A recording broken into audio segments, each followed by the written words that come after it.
በሄደበት ሁሉ እንዴት ሊሆን ቻለ የሚል ጥያቄ አስነስቷል። በዓለም ላይ የሚገኙ የክላሲካል ሙዚቀኞች ሁሉ ህልም የሆኑትን መድረኮች ሁሉ ላይ ተጫውቷል። እንደ ኦሎምፒክ ውድድር ሁሉ በታላላቅ መድረኮች የሀገሩን የኢትዮጵያን ስም ከፍ አድርጎ አስጠርቷል። ኢትዮጵያዊው የክላሲካል ፒያኖ ተጫዋች ግርማ ይፍራሸዋ በ2024 ብቻ በለንደን ባዘቤ ባዝ ዩኒቨርሲቲ ኦፍ ኦክስፎርድ ዊግሞር ሆል በስኮትላንድ ሴንት ቪንሰንትስ ቻምፔል አዳራሽ በኒውዮርክ ካርኔጊ አዳራሽ ዝግጅቱን አቅርቦ ታላቅ አድናቆት አግኝቷል። ይህ ብዙ አፍሪካውያን ያልደረሱበትን የክላሲካል ሙዚቃ ከፍታን ያስመዘገበ ኢትዮጵያዊ ሙዚቀኛ በታላቁ የኬኔዲ ሴንተር ዝግጅቱን ሊያቀርብ ወደ ዋሽንግተን ይመጣል። ስለዚህ በቨርጂኒያ፣ ሜሪላንድ፣ ዲሲ የምትኖሩ ኢትዮጵያውያን ይህ ዕድል እንዳያመልጣችሁ። ቀን አፕሪል 23 ሰዓት ከ7:30 PM ጀምሮ Join us for an unforgettable evening of music and serenity on April 23rd, 2025 at 7:30 p.m. live at the Kennedy Center Terrace Theater, 2700 F Street, NW, Washington, D.C. Tickets available at the Kennedy Center box office, by phone at 202-467-4600 or online at kennedycenter.org. For customer service inquiries, call the Advanced Sales Box Office at 2024168540. This performance is an external rental presented in coordination with the Kennedy Center Campus Rentals Office and is not produced by the Kennedy Center.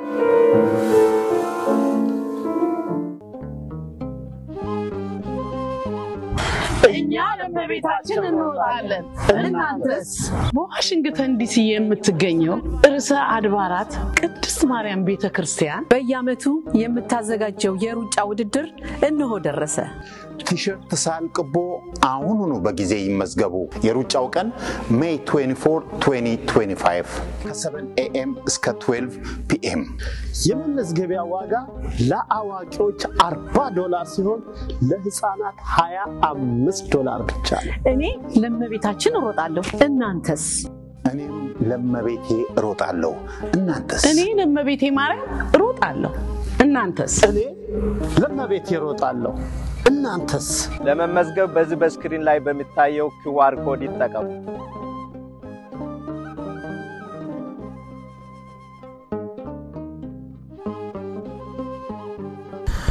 ሰላም ጤና ይስጥልን ተመልካቾቻችን፣ እንደምን ዋላችሁ እንደምን አመሻችሁ። ከአንከር ሚዲያ ዝግጅት ክፍል ያክብሮ ሰላምታችንን እናቀርባለን። ዛሬም ኢንጂነር ይልቃል ጌትነትን እንግዳ አድርገን ያቀርብንበትን መሰናዶ ነው ወደ እናንተ የምናደርሰው። በወቅታዊ የኢትዮጵያ ፖለቲካ ሁኔታዎችና አዳዲስ ክስተቶች ላይ በማተኮር ነው ከኢንጂነር ይልቃል ጋር የምንወያየው። አብራችሁን በመዝለቅ ዝግጅቱን እንድትከታተሉ እንጋብዛለን። መልካም ጊዜ።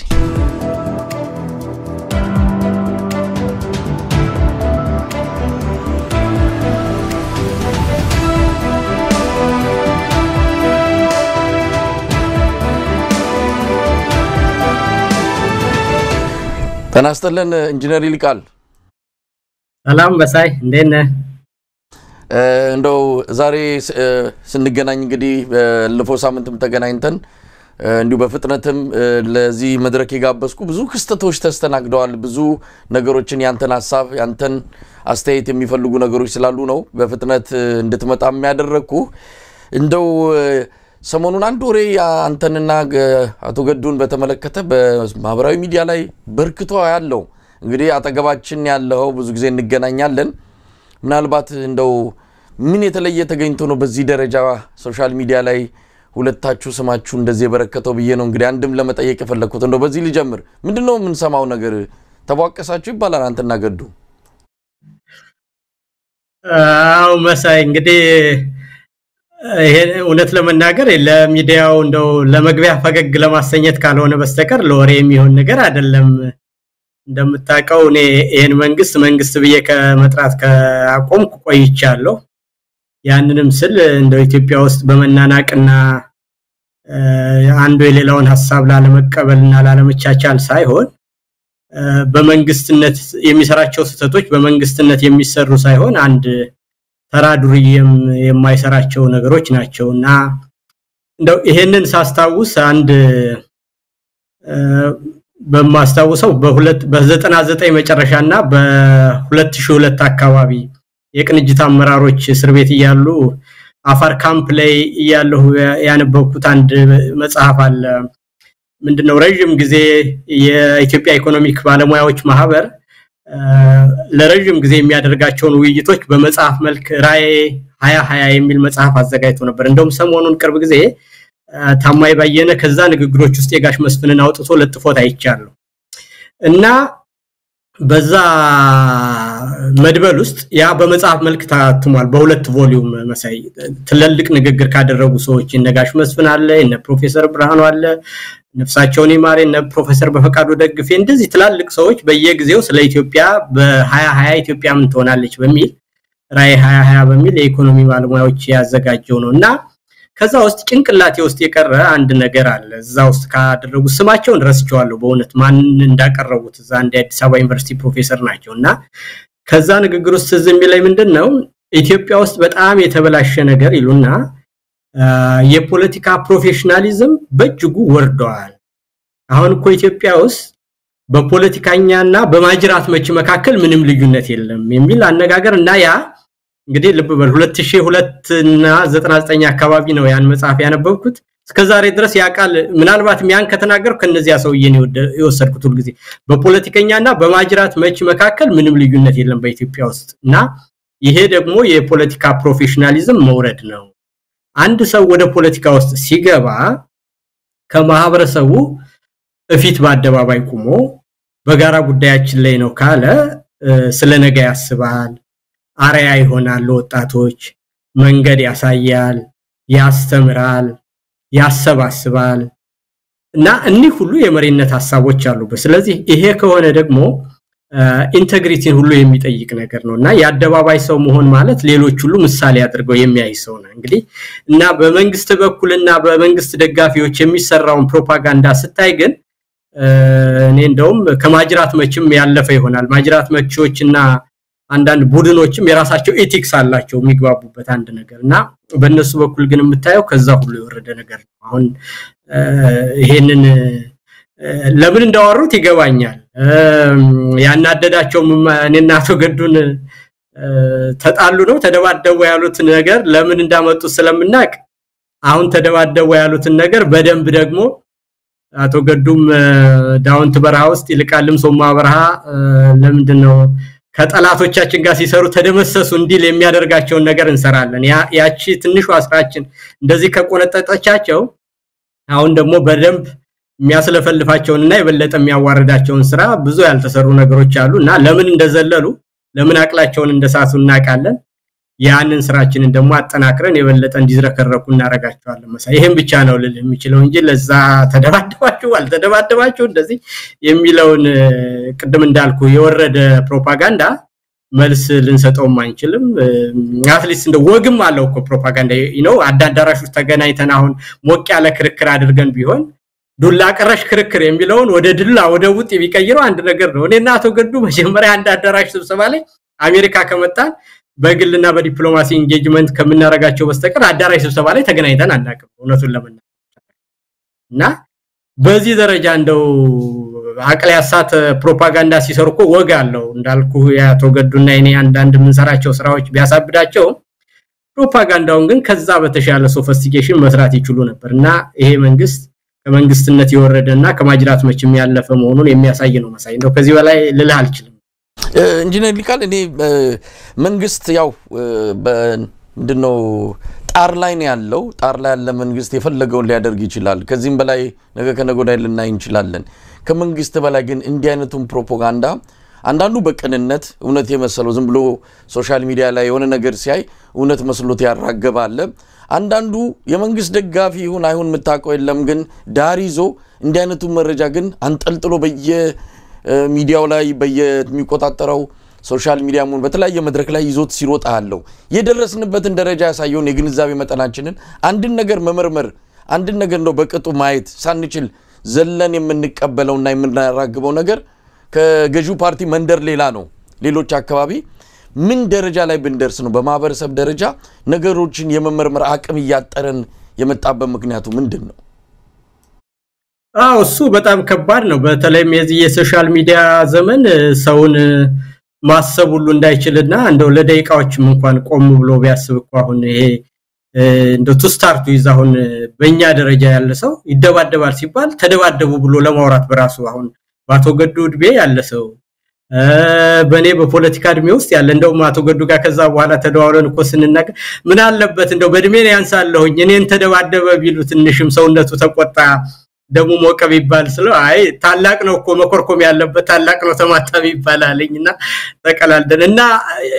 አንድ ነገር ሊደረግ የሚችል ወሬ እንኳን ቢሆን እኮ it makes sense እንዳልኩ ፕሮፓጋንዳ ይሰራል ሁልጊዜም በመጠላው ላይ ምንድነው መጥፎ ገጽታ እንዲኖረው እንደዚህ ታደርጋለህ አይደለም ግን ይሄንን ነገር ለደቂቃም እንኳን በማይሆን ሰው በተሰበሰበበት ቦታ እንደዚህ ተደረገ ሲባል የት ቦታ ማን አለውይ መቼ የተደረገ ስብሰባ ነው እነማን ነበሩ እውነት በእነሱ ደረጃ ያለ ሰው በውጭ ሀገር እየኖሩ እዚህ ሀገርኮ ፊዚካል መደባደብ ወንጀል ነው ታውቃለህ አይደለ እና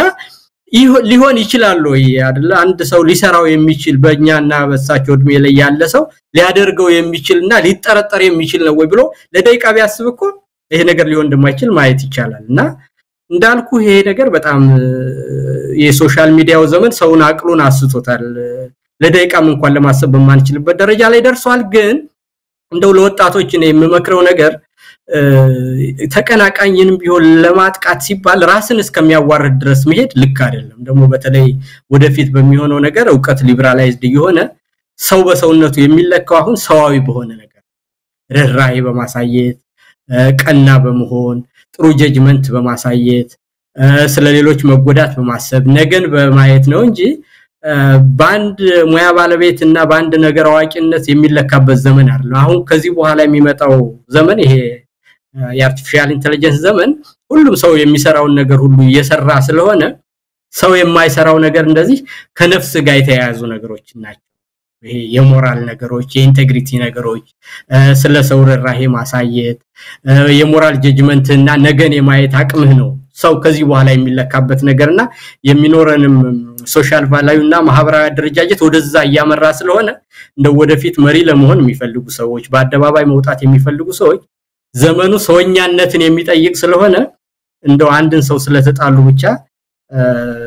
ራስንም እስከሚያዋርድ ድረስ የሚያደርገውን ነገር እንደው ወጣቶች በዛ ደረጃ ያለ ሐሳብ ካላቸው ማህበራዊ ሚዲያ ካመጣው ስድነት ራሳቸውን እንዲቆጥቡ በዚህ አጋጣሚ ጥሬ ማስተላለፍ ወዳለሁ መሳይ አመሰግናለሁ ኢንጂነር ይልቃል እኔም ይሄን ጉዳይ ለማንሳት ብዬ አይደለም የጋበዝኩህ በዋናነት በኢትዮጵያ ወቅታዊ ፖለቲካ ጉዳዮች ላይ አንዳንድ ክስተቶች ስላሉ እነሱን ላይ ማብራሪያ እንድትሰጥ በሚል ነው እንደተባለው ነው ይሄንን ዜና በደንብ ካሰራጩት መሃል አንዱን ሚዲያ እንደዚሁ በግልም የማውቀው ስለሆነ አነጋግሬዋለሁ የመረጃ ምንጩን በተመለከተም ጠይቄዋለሁ እንግዲህ ምናልባት በደንብ አስተካክሎ ይቅርታ የሚጠይቅበት ሁኔታ ካለም አብረን የምናየው ይሆናል ከምንም በላይ ህዝብን ማክበር አለብን ለማናሰራጫቸው ያንዳንዱ ዜናዎችም ሆነ መረጃዎች ኃላፊነት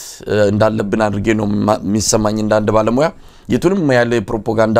ስራ ውስጥ ብንገባም ኃላፊነት የሚሰማው ስራ ግን መስራት ይተበቅብናል የሚለውን በዚህ አጋጣሚ ለኔና መሰል ሙያው ባልደረቦች በዚህ አጋጣሚ መልእክትን ለማስተላለፍ ያህል ነው ኢንጂነር ይልቃል እንደው ከዚሁ ጋር በተያያዘ ዛሬ ምሽት የኢትዮጵያ ቴሌቪዥን የብርቱካንን ጉዳይ አለቅ ብሏል ሁለተኛ ዙር ዶክመንተሪ ፊልም ይዞ መጥቷል እንግዲህ ይሄ ጉዳይ ለምን በዚህ ደረጃ የመንግስት የቅድሚያ ትኩረት እንድትሰጠው ግራ ሊገባን ግራ የሚያጋባ ነገር ሆኖ ነው ያየነው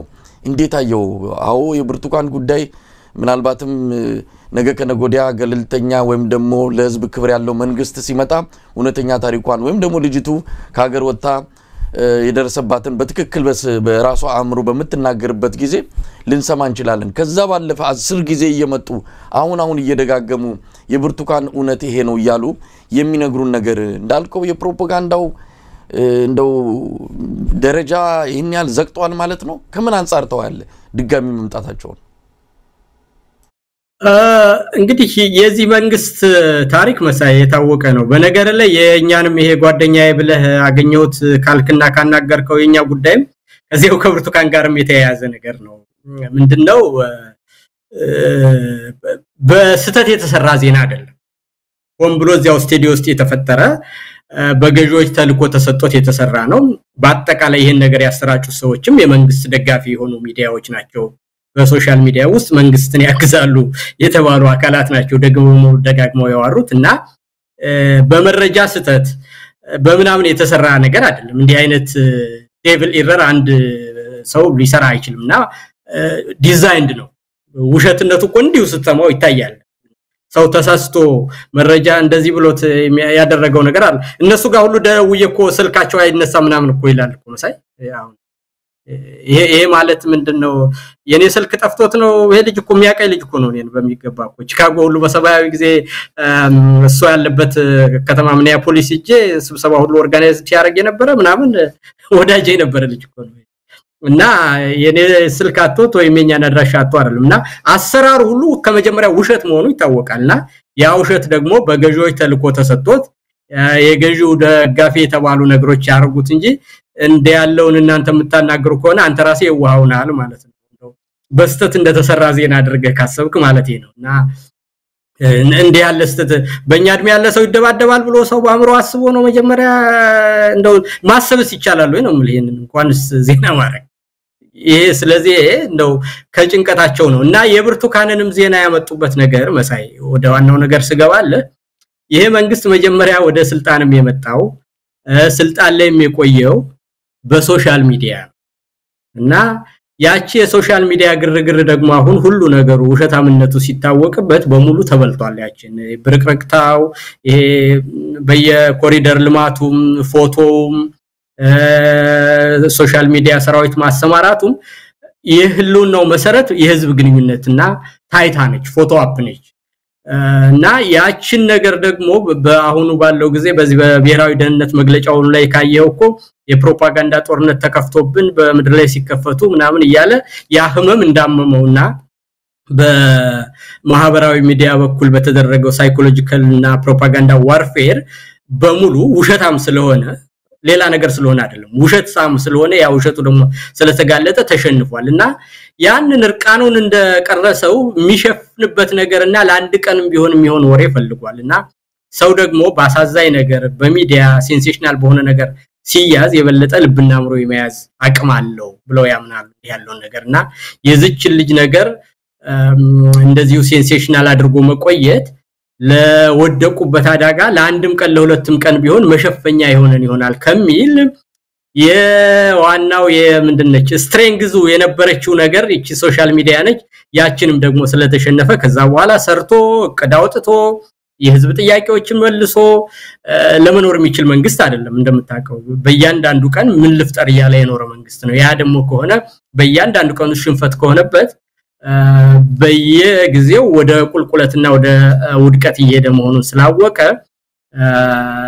አንድ አይነት ነው በእኛም ጋር ሊሰሩ ያሰቡት ፕሮፓጋንዳና የብርቱካንም ነገር በሳይኮሎጂካል ዋርፌር እና በፕሮፓጋንዳ ዋርፌር መሸነፋቸውና ስስብልታቸውን መመታታቸውን የሚያሳይ ነው ሳይ ኢንጂነር ሊቃል በነገራችን ላይ ድራማ መሆኑን የመንግስት የዚህ ሁሉ ደራሲ ፕሮዲዩሰር ሁሉ ነገር የመንግስት እጅ መግባቱ መጣቀው አሁን ዋዜማ እንደዘገበው ከሆነ የታሰሩት ላይ ክሱ እንዲቋረጥ ወስነዋል እንግዲህ በሽብር ክስ ይሄን ሁሉ ጋጋታ ይሄን ሁሉ ማአት ፈጥረው ለዚህ ሁሉ ተጠያቂ እነዚህ ናቸው ብለው እዛ የኢቢኤስ ጋዜጠኞች ወይም እዛ ውስጥ ያሉትን ያሰሯቸውን በሙሉ ክሳቸው እንዲቋረጥ የወሰኑት እቺ ድራማ እስክትሰራ ነበር እቺ ቀረጻ እስክትከናወን ነበር እውነት ለማስመሰል የሄዱበት ርቀት በብዙዎች ዘንድ እየተጋለጠ ሲመጣ እነዚህ የድራማውን ተዋናዮችንም ጭምር በዚህን ያልከዚህ በኋላ በስር ማቆየት ስላልፈለጉ ክሱ እንዲቋረጥና እንዲለቀቁ የተወሰነ መሆኑን ነው የሰማነው ለማንኛውም እንግዲህ ሶስተኛ ዙር ሌላ አራተኛ ዙር የሚመጣ ከሆነ አብረን የምናየውናል እቺ ልጅ ግን ሁለት ጊዜ ነው የተጎዳችው ጉዳቱ ሲደርስባት አሁን ደግሞ ሁለተኛ በዚህ ስብህናዋን እንድታጣ በአደባባይ የተለያዩ ተዋናያን ወይ የተለያዩ ትወና ገጸባሪ እየሰጧት ልጅቷን በአደባባይ ስነ ልቦናዋን የጉዱበት ሁኔታ እጅግ የሚያሳዝን ጭካኔያቸውን ጥግ የሚያሳይ ነው ማለት ይቻላል እንደው ከዚህ በላይ ማለትም አይቻልም እኛንም በመጀመሪያው ዶክመንተሪ ውስጥ አስገብተውናል አንድም የውሸቱን ልክ ያየነው በግሌ እሱን ነው ምንም በማናቀው ነገር ውስጥ እንደም እንደማንኛውም ሰው ከነገሩ ካለፈ በኋላ በሚቀጥለው ቀን ያወቅንን ሰዎች ጭምር የነገሩ አካል አድርገው በዶክመንተሪ ውስጥ ማካተታቸው ምናልባት አንዳንድ ጆሮ ለባለቤቱ ባዳ ነው ይባላል እንኬት አምጥተው የኛን ስም እዛ ውስጥ እንደከተቱ ራሱ በጣም አስደናቂ ነው ነብይ ለማንኛውም ኢንጂነር ሊቃል ህብረተሰቡ በዚህ የሚታለል አይደለም ሁሉም ያወቀበት ጉዳይ ስለሆነ ፕሮፓጋንዳቸውም ግቡን የሚመታ አይደለም ባለፈው ተገናኝተን በተለያዩ ጉዳዮች ላይ አውርተን ነበርና አንድ ከዚህ ከኤርትራ ጋር በተያያዘ ያነሳቸው ሐሳቦች መነጋገሪያ መሆናቸውን በተመለከተ ነው እንደው አስቀድሜ ጥያቄውን ወደ አንተ ማደርሰው መነጋገሪያነቱ በገዢው መንደር ጭምር ነው እዛ አካባቢ ከፍተኛ ሆነ መነጋገሪያ ሆነዋል ከዚህም ባሻገር ከገዢው መንደር ውጪ የሆኑ ፖለቲካን በተለያየ አጥር ውስጥ ሆነው የሚመለከቱትም ባንተ አቋም ገፍተን የመጣው በዚህ የተነሳ እየተነጋገሩ የቆዩበት ሁኔታ አስተውያለሁ ለምን ይመስላል ከኤርትራ ጋር በተያያዘ ያነሳው ሐሳብ በዚህ ደረጃ መነጋገሪያ ሆነ ወል እንግዲህ እኔ የመነጋገሪያነቱን ምንድነው መጠን በእውነቱ በውል አላቀውም ግን የገዢዎች አካባቢ በምን ደረጃ ይዘውት እንደነበረ በትክክል አውቃለሁ ምክንያቱም እነሱ ዋና የምንድነው የመቆያቸው ለስልጣን መቆያ አጀንዳ አድርገው ይሄንን ነገር ብዙ ርቀት ሊሄዱበትና ህዝብን ሊያደናግሩበት የፈለጉት አጀንዳ እንደነበረ ይገባኛል የቆየና ብዙ ያልተጠና ነገር አድርጎ አጠቃላይ የኢትዮጵያንና የኤርትራንም ግንኙነት ወይም ደግሞ የኤርትራን መንግስትና የኢትዮጵያን ግንኙነት በጠላትነት ስሎ የወደብን አስፈላጊነትም ከዛ ጋር ለውሶ የሀገር ውስጥን ሁኔታ አጠቃላይ ወደ ውጭ ፕሮጀክት ለማድረግ ያንን ፕላን አድርገው እንደውም አንዳንድ ነገር ኮስሰማ በጣም አስቂኝ የሆነ ይሄ መንግስት በጣም ገለብል መሆናቸውን ሁሉ የሚያሳይህ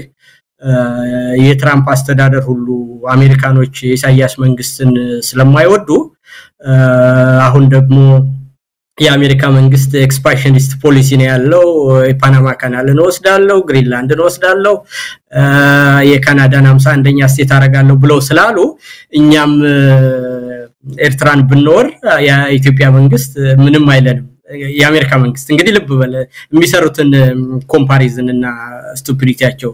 ሳቸው ይሄንን እንደሚያውቁት እንደ አርት ኦፍ ዘ ዲል ተብሎ በአደባባይ ሌላ ነገር ይናገራሉ ሌላውን ነገር እንደመደራደር አይጠቅምባታል እንጂ ካናዳን ይወራሉ ወይም ደግሞ ግሪንላንድን ይወራሉ አይደለም አላደረጉትም ፓናማንም በተመለከተ እንደዛው ነውና ይሄ ሁሉ ነገር የሚያሳይ ምንድነው የኤርትራን ጉዳይ ለትልቅ የፖለቲካ ዓላማ ፈልገውት እንደነበረ ነው የሚያሳየውና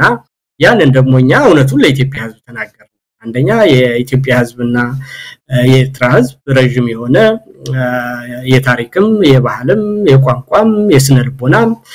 የመልካም ምድርም ግንኙነት ያለውና በብዙ መልኩ ጣፈንታው የተሳሰረ መሆኑ የታወቀ ነገር ነው በሁለተኛ ደረጃ በኤርትራ መንግስት በኩልም የሚነዛው ፕሮፓጋንዳ በዛ ደረጃ እንዳልሆነ አብረው ለመስራት የህዋት መንግስትም እስከተወሰነ ድረስ በውልና በስርዓት ያልተመራ እንጂ እንደውም ሁለት ሀገር መሆናቸውን እንኳን በማይለይ ሁኔታ የነበረ ግንኙነት እንደነበረ ከዛም በኋላ ወደ ጦርነት የተገባው በሁለቱ ድርጅቶች ሪጂናል ሄጅሞኒና ያቻፉ ክክር እንጂ በራሱ በሁለቱ ሀገሮችና በሁለቱ ድርጅቶችና መንግስታት ውስጥ የነበረ የጠላትነት ስሜት እንዳልሆነ ደንበኛ የሆነ ስትሮንግ የሆነ አርጊውመንት አቀረብንና ያ ቀደም ያልኩን የያዙትን ሁሉ ፕሮጀክት ዜሮ ስላበላባቸው አሁን በዚህ በደህንነት መስሪያ ቤቱ ምንድነው የሚባለው የደህንነት ምክር ቤት ነው የሚባለው በዛ መግለጫ ሁሉ ከጠላት ጋር ሆኖ ፕሮፓጋንዳ እየሰሩ የኢትዮጵያን መንግስት እንወጋለን ይያሉ መንግስት አሳልፎ ሁሉ እንዲሰጠን መንግስት ይያሉ ሲናገሩ ሰምቻለሁና ይሄም ለምንድነው ትልቅ ጥያቸውን እንዳስጣልናቸው አውቃለሁ ምናልባትም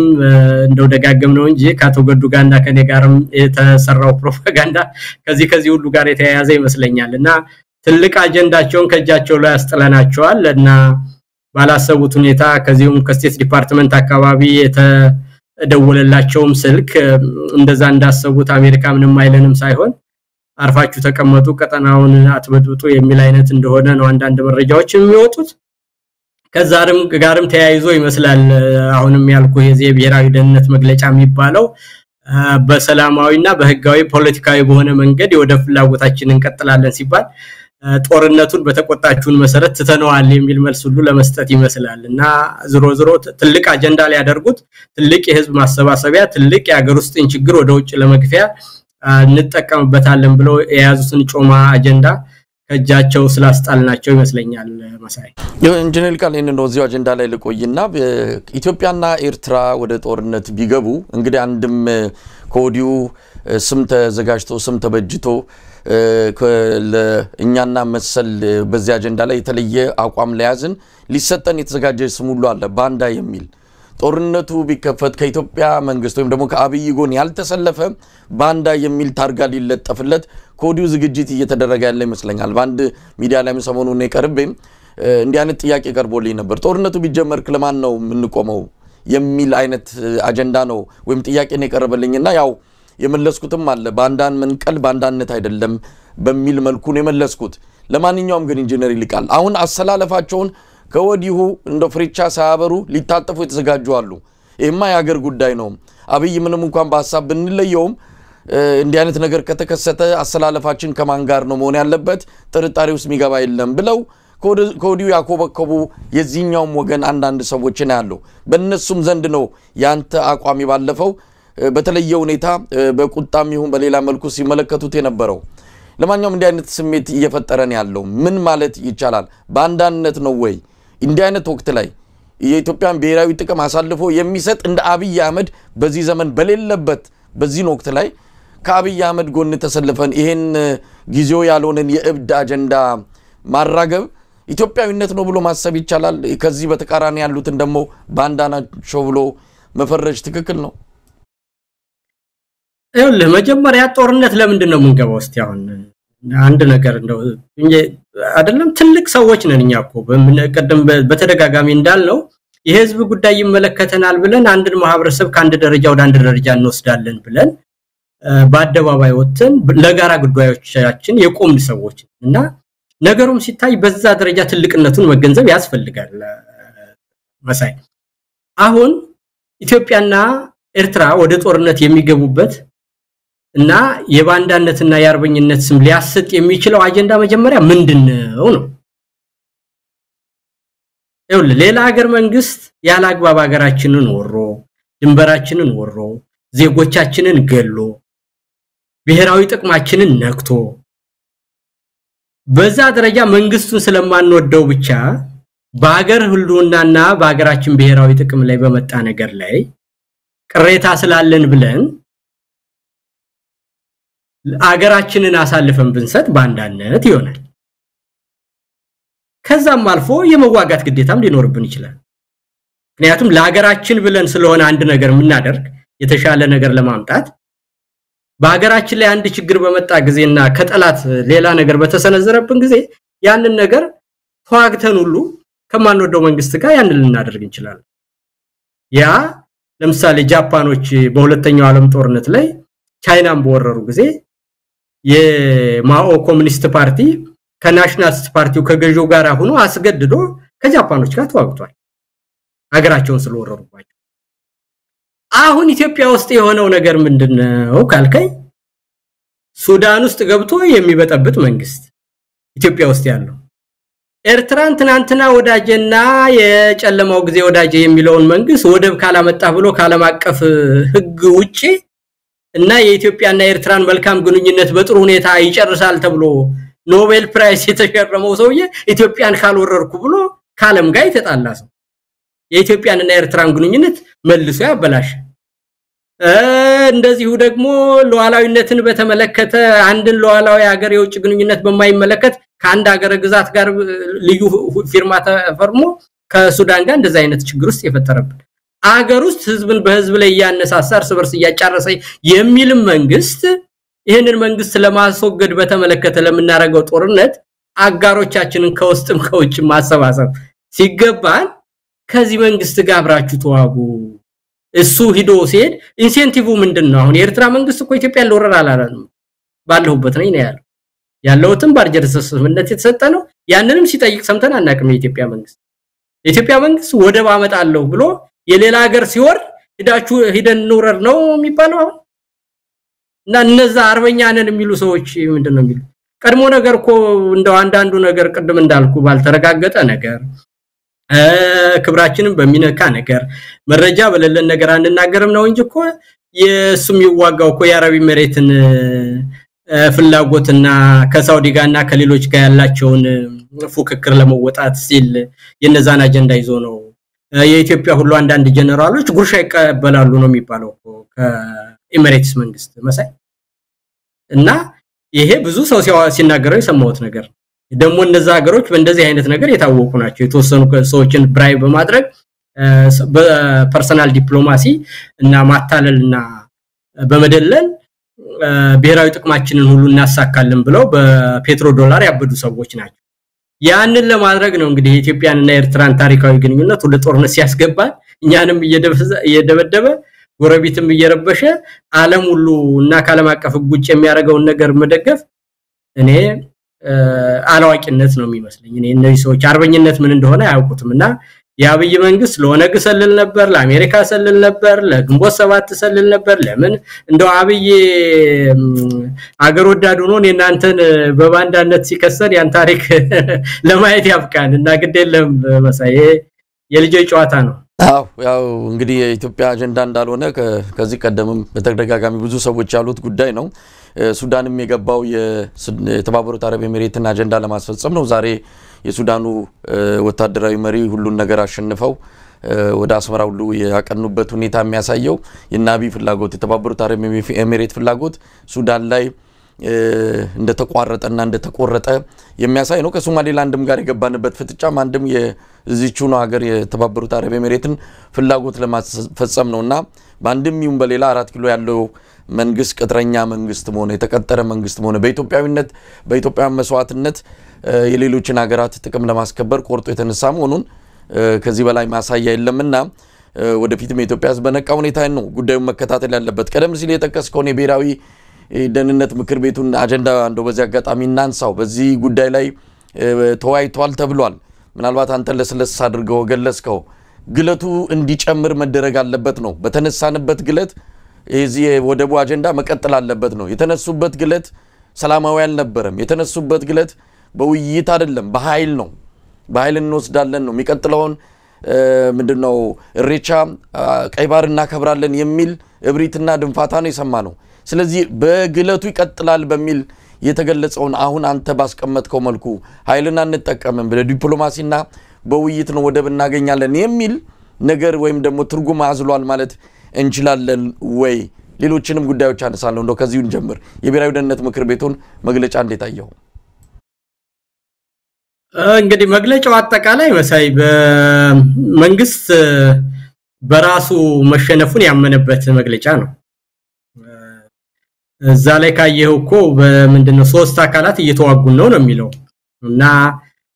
በሃይማኖት ተቋማት ውስጥ ሰርገው ገብተዋል ይላል በህጋዊ ፓርቲዎች ሽፋን ሰርገው ገብተዋል ይላል በመዋቅራችን ውስጥ ሰርገው ገብተዋል ይላል በውጭ ሀገር ሆነው በህዝብ ግንኙነት ስራው ከሌሎች ሀገሮች ጋር እንሰራለን ይያሉ ምንድነው የፕሮፓጋንዳ ዘመቻ ዘምተውብናል ይላልና አብየት ነው ያለ ነው ማለት በዚህ ውስጥ ሁሉ እንግዲህ በውስጡ ሰርገን ከገባን በአመለካከት የራሱን አባላት ካሸፈትንበት የሃይማኖት ተቋማትን ሁሉ በዚህ ደረጃ የፋኖን አመለካከት ይዘዋል ብሎ ካመነ ህጋዊ ሆኑ ፓርቲዎች ሁሉ በዛ ውስጥ ገብተዋል ብሎ ካመነ በውጭ ሀገር የሚኖሩት ሁሉ ከሌሎችና ከጎረቤቶቻችንና ከጠላቶቻችን ጋር የሚለው ጠላቶች ማን እንደሆኑ እግዚአብሔር ይወቀው ስም ሳይጠቅስ አብረው ዘምተውብናል ካለ ይሄ ሁሉ ኃይል እንግዲህ በቃ በአጠቃላይ ምኑ ነው ያለው ነውና ይሄ ሁሉ የሚያሳየ ለኔ በሁሉም ቦታ ውስጥ ይሄ ህዝባዊ ንቅናቄ ይሄ የፋኖ ፍታዊ ጥያቄ የአማራ ህዝብ የለውና ጥያቄ በሁሉም አካላት ውስጥ በራሱ ባብይ መዋቅር ሁሉ እንደታመነበትና ያብይ መዋቅር ሁሉ እንደሸፈተና በፋኖ አመለካከት እንደተማረከ በራሱ በመግለጫ አምኗል ነው የሚታይ ስለዚህ ይሄ በመግለጫው ካመነ ይሄንኑ ስራችንን በውስጡ ያለውንም አካል እንዲሸፍት የበለጠ ባለን መዋቅር እሱ እንደነገረን ከሆነ የበለጠ ማስፋት በውጭ ሀገር ያለውም የህዝብ ግንኙነትና ፕሮፓጋንዳ ተከፍቶብኛል ብሏል ይሄንን አጠናክረን መቀጠል በእያንዳንዱ መዋቅር ውስጥ ገብቷል ያለውንም ነገር ያንን በየመዋቅሩ ያለውንም ማጠናከር ሜዳ ላይም ያለውን ትግል አጠናክሮ መቀጠል ነው ስለዚህ እሱ መሸነፉንና ችግር ውስጥ መግባቱን አምኗል ሌላውና ይሄንን የወደብን በተመለከተ እንግዲህ ቀደምም እንደገለጽኩልህ ሰላማዊ ፖለቲካዊና ህጋዊ በሆነ መንገድ እንጠይቃለን ነው የሚል ነገር ግን ይችን መግለጫ ለምን እንዳመጣ ታውቃለህ ከማርክ ሩቢዮ የስልክ መልእክት በኋላ አርፈ ተቀመጣ ትከሽከሽ ስለተባለ እነሱን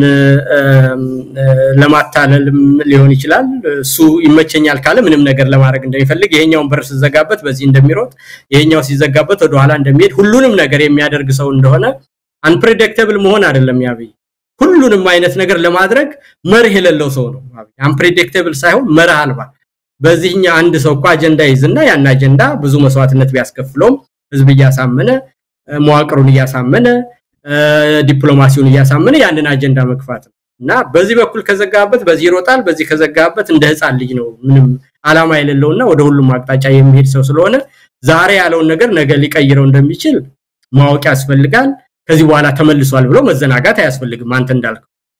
አሁን ግን ለጊዜውም ቢሆን ግን ሱዳን ውስጥም ገብተህ የምትዘባርቀው ነገር አቁም ተብሎ በነገራችን ላይ አረብ ኤሚሬትን በተደጋጋሚ በሰኔት የውጭ ጉዳይ ኮሚቴ ውስጥ ማርክ ሩቢዮ የውጭ ጉዳይ ሚኒስትርነታቸውን ሹመት ለማጽደቅ በሚቀርብላቸው ኢንኳይሪ ውስጥ እዛ ኮንፎርሜሽን ላይ በተደጋጋሚ ሱዳን ውስጥ የምትገባውን ነገር አረብ ኤሚሬት ወዳጃችን ብትሆንም ያንን ነገር ግን በቃሽ ልትባል ይገባል ተብሎ በተደጋጋሚ ጄኖሳይድ ፈጽሟል ብለው ከሚሉት አካል ጋር ራፒድ ሰፖርት ፎርስ ከሚባለው ጋር መቆሟን አውገዘው በተደጋጋሚ ሲነገር የነበረ ነገር ነውና ይሄ ዝም ብሎ በመላምት የምናረጋው ሳይሆን በይፋ ባሰላለፍ ደረጃ ያልቡርሃንን መንግስት የአሜሪካ መንግስት እንደሚደግፍ በይፋ የታወቀ ነገር ነውና ከዛ በተቃራኒ አብይን በመቆሙ በቃ ሊባል እንደሚችል ምንም አረብ ኤሚሬትን ወዳጃቸውን በአደባባይ በሴኔት ከተናገሩ አብይን በስልክ አይናገሩትም ብለህ ለማለት አትችልም ለዚህም ነው የተነጋገሩትን መልእክት በአደባባይ ሳያዋጣው የቀራብይ ይሄ ግልጽ ነገር ነውና አንዳንዱም ጮህትም የመጣውኛንም እሱን ከመደወላቸው በፊት ስልክ አግኝተዋቸዋል ተብሎኛን ስለሚታሰብ በዛ ሁኔታ ለማጥቃትም ነው ያ ነገር የመጣው ዞሮ የዚህ ብሔራዊ ደህንነት የሚባለው መስሪያ ቤት መሳይ አብይ ዝም ብሎ መጫወቻ አድርጎ የሚያመጣው ነገር ነው ተመልከት አሁን ይሄ ስራው ምንድነው በራሱ የዚህ የስራ ድርሻው የዚህ የብሔራዊ ደህንነት ኮሚቴ የሚባለው በስንት ጊዜ ነው የሚሰበሰብ የዛ አባላት እነማን ናቸው በምን ያህል ጊዜ ይሰበሰባል ተግባርና ኃላፊነቱ ምንድነው ብለብትን የትናንቱን ስብሰባ ፉርሽ ታደርገዋል ምክንያቱም በተለያየ ጊዜ የተለያዩ ሰዎች ይሰበሰባሉ እዛው ውስጥ አባል ይሆንም አባል ያልሆነም የሥራ ድርሻው ምንድነው ብለ የማይመለከተውን የልማት የምናምን ነገር ሁሉ ሲያወራ ታገኘዋል በስንት ጊዜ ይሰበሰባል ብትለው በትክክለኛ የጊዜ ሰሌዳ የሚሰበሰብ ሳይሆን አብይ አንድ ነገር ለማስተላለፍ ሲፈልግ ያንን ነገር ጽፎ አምጥቶ ለፎቶ ብቻ የሚፈልጋቸው ሰዎች ናቸው እና የሆነው ነገር አሁን አብይ ጠፍቶ ሰንብቷል አጀንዳ መሆን ፈልጓል ያንን ወረቀት ጻፈና የነሱ ጋር ፎቶ ተነስቶ በተነው እና በዛ ደረጃ ያለ እንጂ በምን ያህል ጊዜ ነው የሚሰበሰቡት በዛ ደረጃ ነው አሁን የተሰበሰቡት እነማን ናቸው የሚሰበሰቡት እውነትስ የብሔራዊ ደህንነት አባላት የታወቁና መሰብሰብ የሚገባቸው የማይገባቸው አካላት ናቸው ወይ የሥራ ድርሻውና ተግባርና ኃላፊነቱስ የሚመለከተው ምን ድረስ ነው ምን ጉዳይ ሲሆን ነው ይሄ አካል መሰብሰብ ያለበት ሚለውን ብታይ ዝም ብሎ አብይ የሚጫወትበትና አንድ ማውራት የሚፈልገው ነገር ሲኖር ያንን ጽፎ በስሙ መግለጫ የሚያወጣበት እንደሆነ በግልጽ የታወቀ ነውና አንድ ጊዜ ከአማራ ክልል የሚመጡ ሰዎችን ሁሉ ወደ አዲስ አበባ እንዳይገቡ ሲከለከሉ የመንግስት የመፈንቅለ መንግስት ሙከራ ሁሉ እየተደረገ ስለሆነ ብሎ መግለጫ ሲሰጥ ሁሉ አውቃለሁ የዚህ የብሔራዊ ደህንነት ኮሚቴ የሚባለው ያኔ ከአማራ ክልል ወደ አዲስ አበባ አትገቡም እየተባለ በሚባልበት ጊዜ እንደዛ አይነት ሁሉ መግለጫ ሲሰጥ ነበር አብይ በአማራ ላይ ጦርነት ለማወጅ ሲፈልግ ፕሪቴክስት ሁሉ የሚያደርግ ነውና ይሄ ሁሉ ነገር ማወራህ ምንድነው አብይ የሰሞነኛ ወሬ ምን ይዤ ልምጣ ብሎ ሲል ያን ወሬ ደግሞ ብቻዬን መናገር አልፈልግም ጋዜጠኛ ጠርቼ ማብራሪያ መስጠት አለመደብኝም ስለዚህ የሆነ አካል ጠርቼ በዛ ስም ይሄን መግለጫ ልስጥ ተብሎ አብይ አጀንዳ ለመሆን ብሎ ያመጣው ነገር እንደሆነ እንጂ ሲሪየስሊ ታስቦበት የተደረገ ነገር አርጋ አትውሰዱ ነገ ይሄንን ያለው ሁሉ ነገር ገልብጦ ሌላ ነገር ሲያረግ ልታገኘው ትችላለህ መሳይና በዛ ደረጃ ነው እንግዲህ ኢንጂነር ይልቃል የብሔራዊ ደህንነት ምክር ቤቱን በተመለከተ አጠቃላይ ሀገሪቱን ደህንነት አስመልክቶ በአንድ ወቅት ላይ ያገኘነው መረጃም ከዛው ከደህንነት መስሪያ ቤት የመጣ ነው በጣም ያስፈራል የኢትዮጵያ ሁኔታ እንድንፈራ የሚያደርግ ነው በህዋት ጊዜም የነበረ የደህንነት አንድ አመራር ያደረሰን መረጃ ነው። እንግዲህ በመረጃው ላይ እንደተመለከተው ከሆነ በወቅቱ በአቶ መለስ ዜናዊ የሚሆን ከዛም በኋላ የደህንነት ጉዳይን የተመለከተ ያንዳንዱ የደህንነት መስሪያ ቤት ወይም ደግሞ የደህንነት ግብረ ኃይሉ አባል መስሪያ ቤት ጧት መረጃ ይቀባበላል፣ መረጃ ይለዋወጣል። ቢያንስ የኢትዮጵያን የ6 ወር ጊዜ የስጋት ትንታኔ ይሰራል። በጣም በጥልቀት በጎረቤት ሀገር በሀገር ውስጥ ያሉት በሙሉ ነገሮች ለሚቀጥሉ 6 ወራት ምን አይነት ነገር ይዘን እንጓዝ የሚል ሁሉ ግልጽ የሆነ ነገር ማፕ ተቀምጦ የምንሄድበት አሰራር ነበረ። ዛሬ የአንድ ቀን የለንም ነው። የአንድ ቀን ኢትዮጵያ ምን ላይ ነች የሚለውን አንግባባም። ሌሎቹ የደህንነት ጉዳይን በተመለከተ የጸጥታ ጉዳይን በተመለከተ ያሉት መስሪያ ቤቶች የሚግባቡበት ነገር የለም። ሁሉን ነገር ለአብይ ስልክ ይደውላሉ፣ አለቃ አብይ ብቻ ነው የሚያውቀው።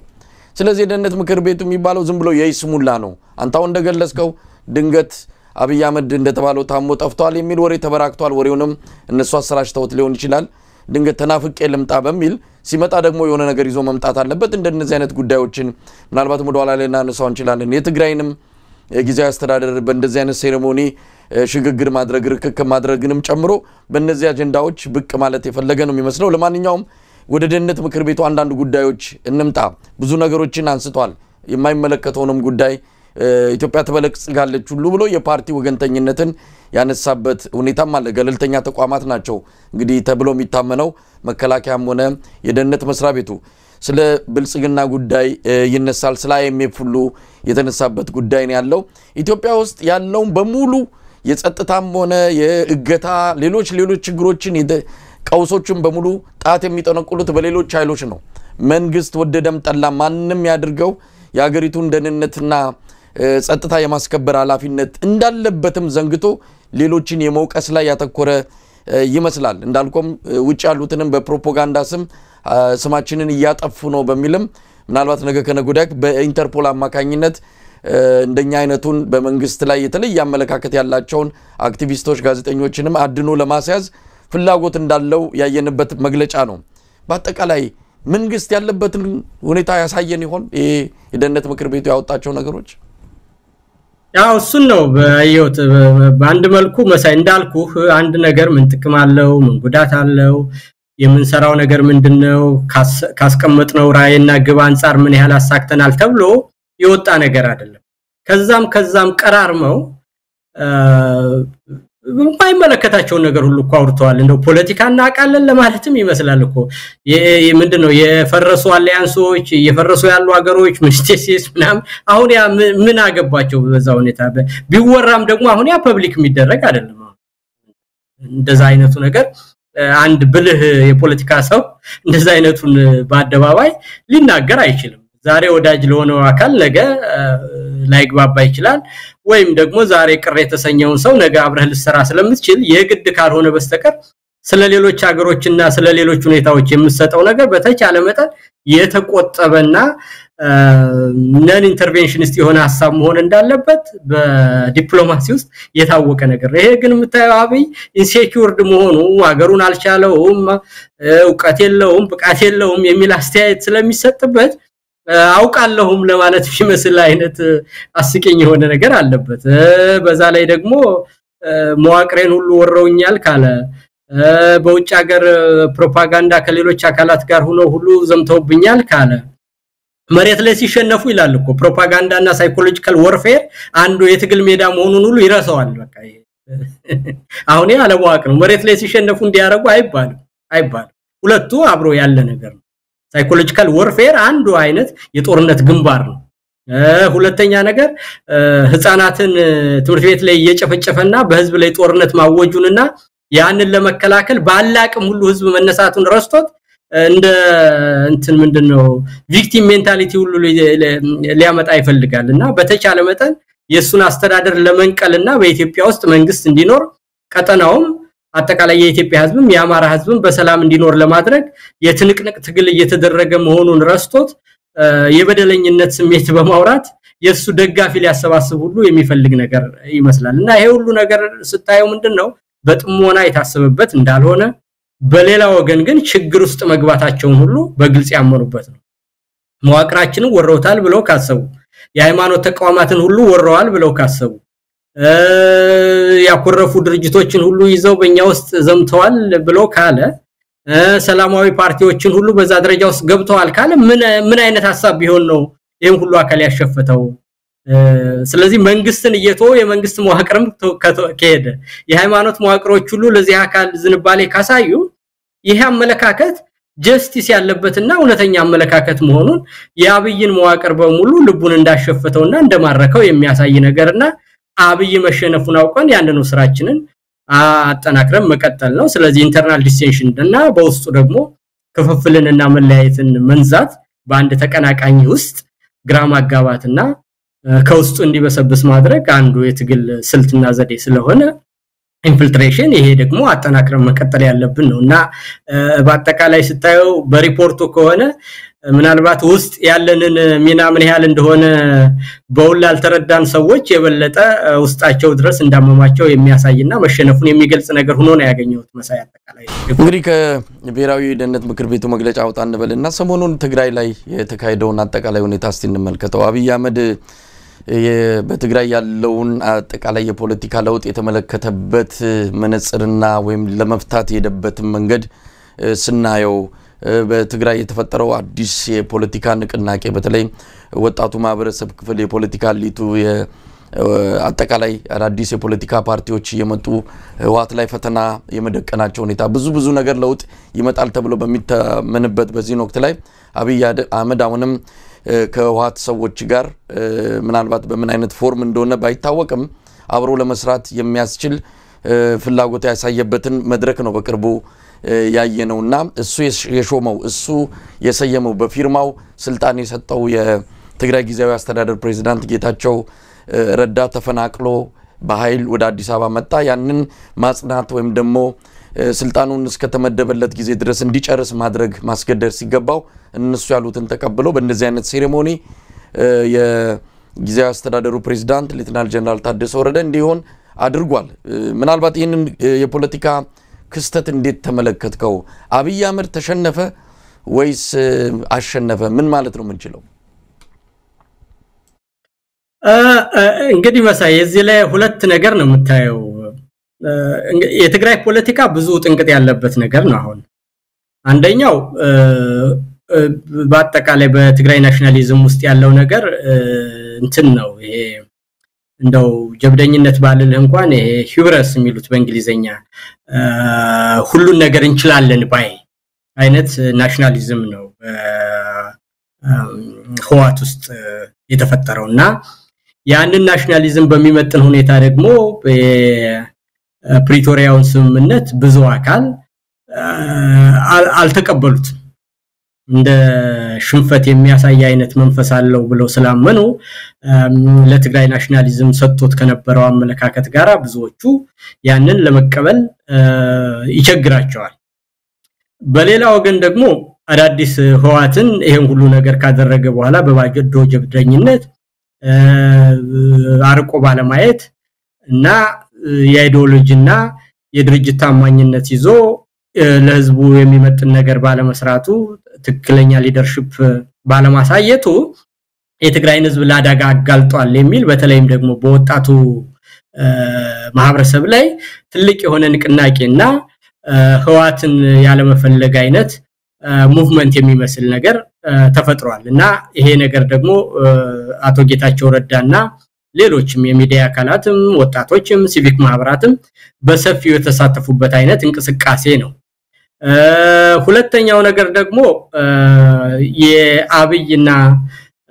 ከፌደራል መንግስት ጋር ባለው ግንኙነት የህወሓት ኃይሎች እንግዲህ የህወሓት ቦዲ ፖለቲክስ በትግራይ ውስጥ ትልቅ ቦታ አለው። ይሄ ንቅናቄ ትግራይን ያላመራር ሊያስቀር ህወሓትንና ምልክታችን የሆነውን ድርጅት ሊያጠፋ ከፌደራል መንግስት ጋር አብሮ የትግራይን ህዝብ ሊያቆረቁዝና መልሶ ምርኮኛ ሊያደርግ በሚል ህዝባቸውን እና በማደራጀት ልምዳቸው ህወሓቶቹ የበለጠ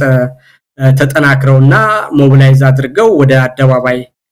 የመጡበት ሁኔታ ነው ያለውና በዛ መሰረት ሁለቱ ነገር አንድ ላይ ተጣምሮ መጥቷል። የመጀመሪያው የስልጣን ዘመን ማለቅና የህዋት ኃይል ደግሞ የበለጠ ተጠናክሮ የጌታቸውን ቡድንና ለውጥ የፈለገውን አካል ጸረ ትግራይ እንቅስቃሴና ጸረ ትግራይ ናሽናሊዝም እንቅስቃሴ አድርጎ በመፈረጅ ያንኑ የነበረውን ያፈና መዋቅራቸውን አጠናክረው ሲመጡ ሁለቱ እንግዲህ ኮንከረቱ ነው ባንድ ላይ የመጣ ነገር ነው የጊዜው ማለቅና የህዋት መልሶ ጸረ ጌታቸው እንቅስቃሴ ማድረግ አንድ ላይ ነው የመጣው ይሄ በሆነ ሁኔታ ያብይ ሚናዚ ውስጥ ምን ሆነ ብትለኝ ወደ ብሽሽቅነት በገባ መልኩ በሚመስል ነገር በጌታቸው በኩል ያለው ነገር ለጊዜውም ቢሆን ጉልበት እንደሌለውና የወታደሩ ድጋፍ እንደሌለው ያንን ደግፎ የበለጠ ማስኬድ እንደማይችል እና ከዛ ጋር መስራት ለጊዜው እንደማይጠቅመው አውቋል በሌላ ወገን ደግሞ ህዋትን በሙሉ ቅና ሰጥቶና ተሸናፊ መሆን አልፈለገም ስለዚህ ያደረገው ነገር ምንድነው ስልጣን ሰጪም ከልካይም ምን ነኝ በሚመስል ዋና ተፈራራሚ የነበረው ህዋት በሌለበት ሁኔታ መርጫዋለሁ ያለውን ሊቀመንበርና ዘመኑን ጨርሷል ያለውን ሊቀመንበር ብቻ በመያዝና አዲስ አበባ ላይ ነው ሁሉ ነገር ሹመት የሚሰጠው ስለዚህ ሹመት ለመስጠት ደግሞ አምጥቻለሁ ቃል ኪዳን አስፈርማለሁ ብሎ ያደረገው ነገር ሁሉ እንግዲህ ያ ህዋትን የሚያስቀይም አይነት ነገር መሆኑ እናንተ ምንም ነገር የላችሁም ስልጣን የምሰጥም የምከለክልም እኔ ነኝ በሚመስል መልኩ ያደረገው ይሄ ደግሞ ግን አሁን እውነት ነው ወይ ያስኬዳል ወይ ካልከኝ የሚያስኬድ አይደለም አንደኛ ይሄ የቃል ኪዳን ሰነድ የሚለው ምንም አይነት አስገዳጅነት የለውም በፕሪቶሪያ ስምምነት መሰረት የሽግግር መንግስት ይሆናል የሽግግሩን ፕሬዝዳንት በተመለከተ በህዋትና በጠቅላይ ሚኒስተሩ የጋራ ስምምነት ይፈጸማል ይላል እንጂ የዚህ የቃል ኪዳን ሰነድ የሚባለው በምንም አይነት ምንም ተቀባይነት የሌለው ከፕሮፓጋንዳ ያለፈ ምንም ባይንዲንግ የሆነ ነገር አይደለምና